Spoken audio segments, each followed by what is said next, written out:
Perfect tong gamitin kapag exposed ka sa mga maiingay na lugar. Sensitive din ba yung pandinig nyo kapag medyo maingay yung kapaligiran? Kasi ako na-observe ko, yung pandinig ko is medyo sensitive siya. Kaya meron ako nitong sleep earplugs or silicone earplugs. Ayan, madalas kong dala to kapag pupunta kami sa church, kapag magpa-practice. Medyo malakas kasi yung speaker doon, minsan nagfi-feedback, and masakit siya sa tenga. Kaya ayan, madalas kong dala tong sleep earplugs or silicone earplugs na to. Meron siyang pocket size na lagayan, and ito mismo yung sleep earplugs. Color white siya. Ayan, ganyan yung itsura niya. Nilalagay ko siya sa tenga ko kapag magpa-practice na kami.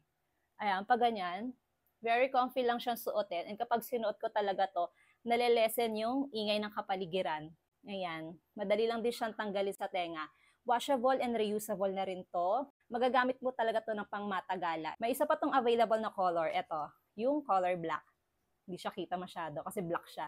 Tapos, meron na siyang kasamang 6 pieces na extra silicone head na may different sizes. Perfect tong gamitin kapag exposed ka sa mga maiingay na lugar, katulad na lang sa mga social gatherings, sa mga music and events. Pag magta-travel kayo, perfect gamitin to. O kaya naman kapag meron kang katabi sa gabi na ang lakas humilik, nako, gumamit ka nito para hindi mo masyadong marinig yung hilik ng katabi mo. O kaya kapag meron kang kapitbahay na nagvi-video okay, makakatulog ka ng maayos kapag meron kang suot nitong sleep earplugs.